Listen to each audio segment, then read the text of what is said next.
Hi guys, welcome to study with me. आज का question है, भाषा से आप क्या समझते हैं। भाषा वह साधन है जिसके द्वारा मनुष्य अपने मन के भावों या विचारों को लिखकर या बोलकर प्रकट करता है।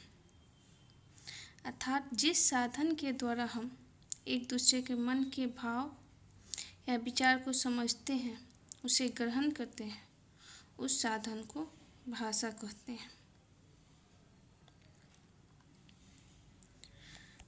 भाषा हमारे जीवन का एक अनिवार्य हिस्सा है। भाषा के बिना हम अपने जीवन की कल्पना नहीं कर सकते। अगर हमें किसी से कुछ कहना है, किसी से कुछ जानना है, तो हमें भाषा की ज़रूरत पड़ेगी। भाषा के बिना हम उसकी बातों को, उस इंसान को, उस मनुष्य को नहीं समझ सकते। समस्त प्राणी जगत में केवल मनुष्य को ही भाषा का अमूल्य वरदान प्राप्त है। सिर्फ मानव ही है जो भाषा का प्रयोग करता है। भाषा के बिना मनुष्य पशु के समान है।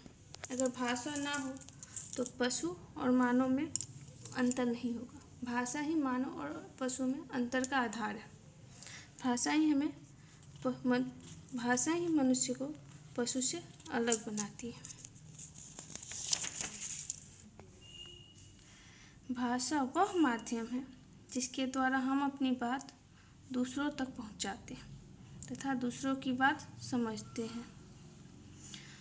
जब हमें अपनी बात किसी को कहनी हो या समझानी हो या फिर कोई बात जाननी हो, तो हमें भाषा की ज़रूरत पड़ती है। अर्थात भाषा वैचारिक आदान प्रदान का माध्यम है जिसके द्वारा हम एक दूसरे के विचारों का आदान प्रदान करते हैं। भाषा अभ्यंतर अभिव्यक्ति का सर्वाधिक विश्वसनीय माध्यम है। यही नहीं, वह हमारे अभ्यंतर के निर्माण, विकास, हमारी अस्मिता, सामाजिक सांस्कृतिक पहचान का भी साधन है। भाषा के बिना मनुष्य सौर्तापूर्ण है। उसे अपने इतिहास, अपनी परंपरा का कुछ ज्ञान नहीं। तो भाषा ही है जिसके माध्यम से हम अपनी परंपराओं को, इतिहास को जानते हैं।